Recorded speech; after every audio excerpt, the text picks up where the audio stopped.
Everyone, कैसे हैं आप सब। उम्मीद करते हैं सब बहुत अच्छे हैं। सो गाइस, आज हम करने वाले हैं class 7 exercise 5.1 and question number 13। Question number 12 तक हम कर चुके हैं। क्वेश्चन नंबर 13 जो है वो है स्टेटमेंट बेस, जो कि हमें अगर हमारे समरी याद है स्टेटमेंट बेस हैं, अगर हमें इनकी डेफिनेशन पता है, एंगल्स की सभी की डेफिनेशंस पता है, तो हम इजीली इनको फिल कर सकते हैं।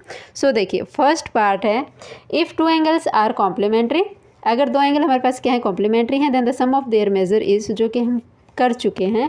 फर्स्ट ऑफ ऑल हमने यही पढ़ा था कि कॉम्प्लीमेंट्री सप्लीमेंट्री एंगल्स क्या होते हैं।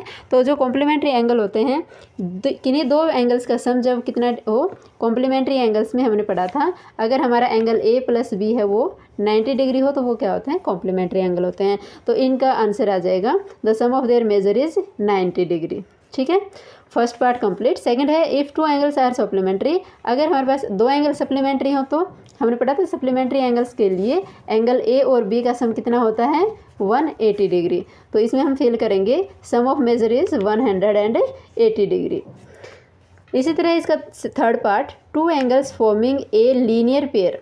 जो अगर हमारे पास एक लीनियर पेयर में हो एंगल्स, लीनियर पेयर में अगर एंगल होते हैं, लीनियर पेयर आर, तो वो क्या होंगे, लीनियर पेयर्स को हम और क्या कहते हैं। इसका मतलब अगर हमारी एक स्ट्रेट लाइन है, स्ट्रेट लाइन के ऊपर अगर कितने भी एंगल बने हों, अगर उनका सम कितना होता है, सभी का 180 डिग्री होता है, और इनका 180 डिग्री होता है, तो इसका मतलब कि हम उसको और क्या कह सकते हैं, सप्लीमेंट्री एंगल भी कह सकते हैं। तो इसका मतलब two angles forming a linear pair are supplementary. ठीक है, इसी तरह इसका है fourth part, if two adjacent angles are supplementary. अगर हमारे दो एडजेसेंट एंगल हैं, ये हमारी एक स्ट्रेट लाइन है, ठीक है, और इसका हम या तो इस फॉर्म में मान सकते हैं, ये स्ट्रेट लाइन है और इसका एक कॉमन वर्टेक्स भी है और इसकी एक कॉमन आर्म भी है। इसका मतलब है कि ये और ये एंगल क्या है, हमारे पास एडजेसेंट एंगल हैं। ठीक है, if two adjacent angles are supplementary. अगर ये दो एंगल हमारे क्या है, सप्लीमेंट्री है, यानी कि इनका सम 180 डिग्री है, तो दे फॉर्म ए, तो वो उनको क्या कह सकते हैं, वो क्या हो सकते हैं, लीनियर पेयर। इसकी एक डेफिनेशन और भी हमने पढ़ी थी ना इसकी, कि इसको हम एक लीनियर पेयर एंगल भी बोल सकते हैं। ठीक है, सो इसका आंसर हो जाएगा linear pair. If two lines intersect at A point. अगर दो लाइनें हमारे इंटरसेक्ट करते हैं एक पॉइंट पे, then the vertically opposite angles are always, जो कि हमें लास्ट क्वेश्चन क्या था, क्वेश्चन नंबर 12, कि vertically opposite angles are equal. ठीक है, वर्टिकल अपोजिट एंगल जो होते हैं, मान लो ये दो हमारी लाइन हमारे इंटरसेक्ट कर रही हैं, तो ये वाला एंगल x है तो ये वाला भी x होगा, ये y एंगल है तो ये वाला भी y होगा। ठीक है, तो वर्टिकल अपोजिट एंगल होते हैं वो क्या होते हैं, इक्वल होते हैं। देन इसका sixth part, if two lines intersect at A point. अगर दो लाइन इंटरसेक्ट कर रही हैं एक पॉइंट पे, and if one pair of vertically opposite angles are acute angle, और उनमें से कोई एक एंगल है, एक पेयर जो है वो एक्यूट एंगल हो। एक्यूट एंगल भी हमने पढ़ा था, जो एंगल क्या हो 90 डिग्री से कम होते हैं उनको क्या कहते हैं, एक्यूट एंगल कहते हैं। Then the other pair of vertically opposite angles are, तो दूसरा पेयर क्या होगा या, ठीक है, तो आपको बताना है कि अगर एक पेयर, मान लो हम एग्जांपल लेके समझते हैं अच्छे से।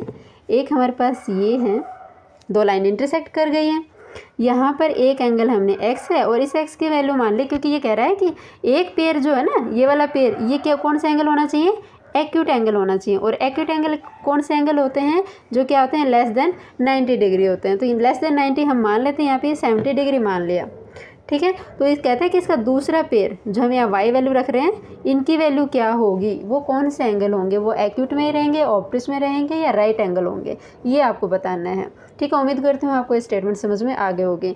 सो एग्जांपल से देखते हैं, x की वैल्यू अगर हमारी 70 है तो y की वैल्यू कैसे निकालते हैं। देखिए, तो हम एक लाइन को ध्यान में रखते हैं कि लीनियर लाइन कौन सी है, ये वाली लाइन है।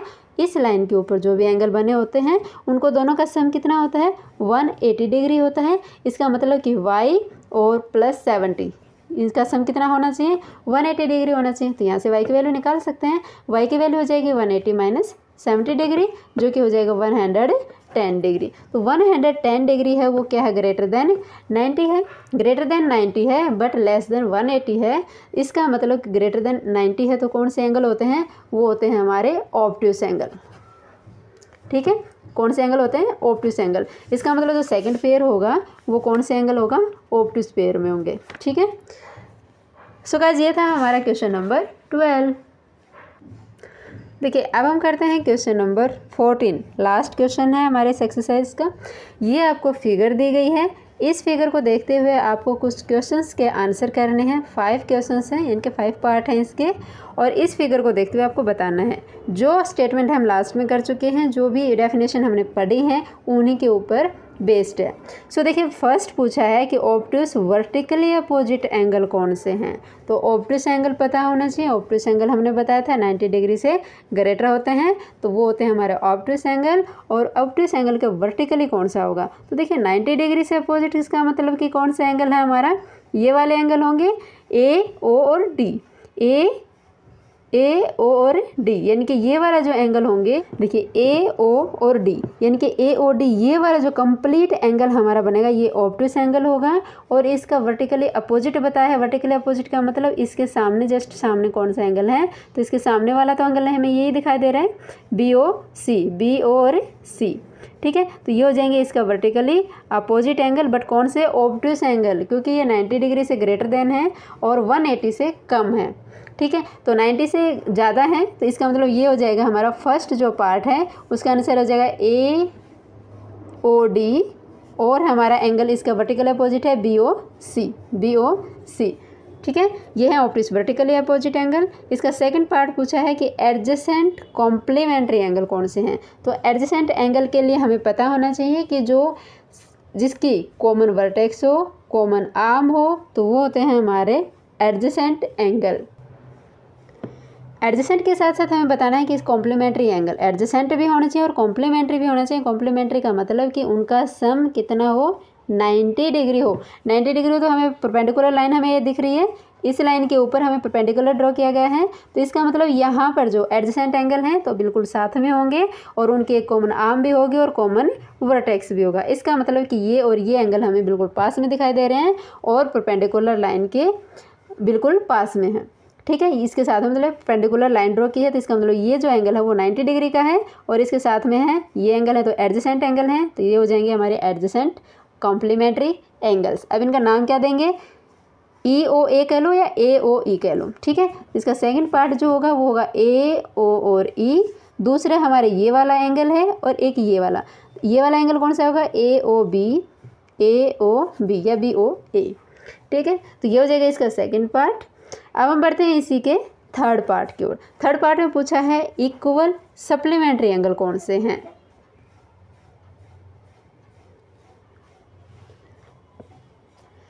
इक्वल सप्लीमेंट्री पूछा है, सप्लीमेंट्री पूछा है तो यानी कि उनका सम कितना होना चाहिए, 180 होना चाहिए, और 180 होना चाहिए तो इसका मतलब कि वो एक स्ट्रेट लाइन के ऊपर होंगे। स्ट्रेट लाइन हमें दिखाई दे रही है क्या, बी और डी।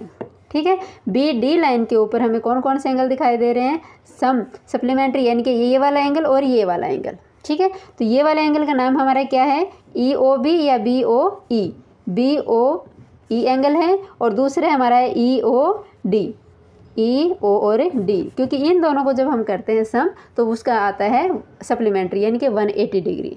तो ये हो जाएंगे हमारे इक्वल हैं, सप्लीमेंट्री एंगल्स हैं। ठीक है, उम्मीद करती हूँ क्योंकि इक्वल है ना दोनों, इस साइड जितना एंगल होगा उतना इस साइड भी होगा, इक्वल भी हो गए, सप्लीमेंट्री भी हो गए, क्योंकि दोनों का सम क्या होगा, 180 होगा। क्यों, क्योंकि एक स्ट्रेट लाइन के ऊपर ड्रॉ किया गया है, लीनियर पेयर है। ठीक है, सो ये था हमारे क्वेश्चन नंबर 14 का थर्ड पार्ट। फिफ्थ पार्ट में क्या कहता है, फोर्थ पार्ट में अनइक्वल सप्लीमेंट्री। अब सप्लीमेंट्री तो होने चाहिए बट अनइक्वल होने चाहिए। कि अनइक्वल में क्या होगा, अनइक्वल के इनके सप्लीमेंट्री एंगल तो हमें बताना ही है। सप्लीमेंट्री बताना तो ये ध्यान रखना है कि हमें एक स्ट्रेट लाइन तो देखनी पड़ेगी, क्योंकि एक लीनियर पेयर के ऊपर ही होंगे सप्लीमेंट्री एंगल। तो लीनियर पेयर देखिए यहाँ इस लाइन पर ड्रॉ किए गए जो एंगल है वो तो इक्वल आ गए हमारे। अब हमें दूसरी लाइन क्या है, ए और सी, ए सी लाइन है, ए सी लाइन स्ट्रेट लाइन है। इसके ऊपर कौन कौन से एंगल बने हुए हैं, ई ये वाला एंगल है, ये वाला है और ये वाला है। ठीक है, ये अलग अलग हैं लेकिन अनइक्वल हमें बताना है। इसका मतलब कि ये लाइन, सिर्फ इस लाइन को हमें ध्यान में रखना है। इसका मतलब एक तो ये पार्ट हो गया और दूसरा हमारा हो गया ये वाला कंप्लीट पार्ट, हमें ये कंप्लीट एंगल लेना है। ठीक है, क्योंकि दो एंगल होंगे, दोनों एंगल का सम 180 होगा, तो इसका मतलब ये वाला एंगल और ये वाला एंगल इस लाइन के ऊपर ड्रॉ किए गए हैं। इस वाले एंगल का नाम हमारा होगा ए ओ ई। ठीक है, और दूसरा होगा ई ओ और सी।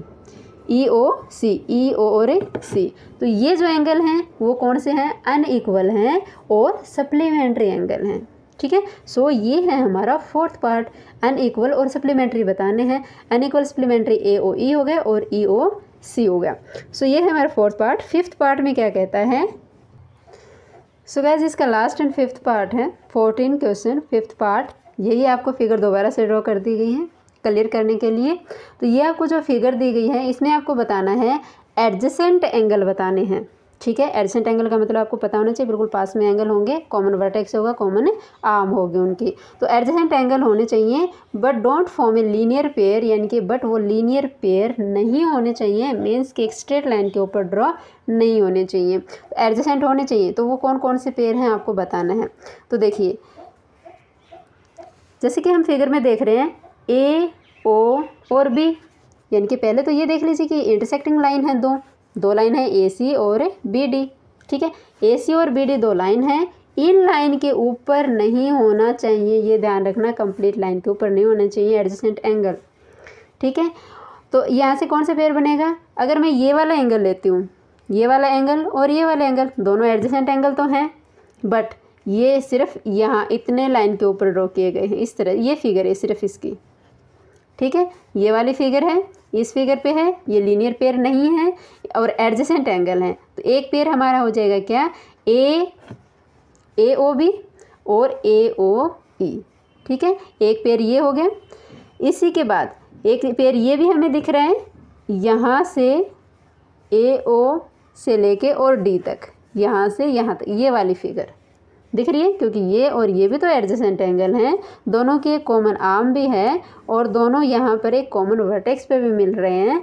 तो इसका मतलब कि ये एडजेसेंट एंगल हैं ए ओ ई और ई ओ डी।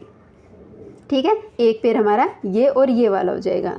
इसके बाद ये और ये भी तो एडजेसेंट एंगल हैं, यानी कि ये वाले और ये वाले भी एडजेसेंट एंगल हैं, इनका नाम भी दे देना है। क्यों, क्योंकि ये जो है फिगर इस तरह से बन रही है, ये वाली फिगर है, इनकी ये वाली कॉमन आर्म है और कॉमन वर्टेक्स है सभी का। तो इसका नाम क्या हो जाएगा, ई ओ डी, यानी कि ये वाला एंगल और ये वाला एंगल, डी ओ और सी। ठीक है, सो आपको एडजेसेंट एंगल की डेफिनेशन पता है, लीनियर पेयर नहीं होने चाहिए। तो इसका मतलब ये हो जाएगा पेयर ए ओ बी, ये वाला एंगल, यहाँ से ये वाला एंगल और एक ये और ये वाला पेयर। तो तीन पेयर होंगे, वो जो है एडजेसेंट एंगल तो हैं बट लीनियर पेयर नहीं है।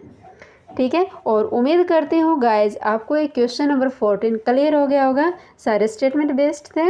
सो अगर आपको फिर भी कोई प्रॉब्लम है तो प्लीज़ कमेंट कर दीजिए, और सेशन को पसंद आता है तो लाइक कीजिए, चैनल को सब्सक्राइब कीजिए। Thank you so much.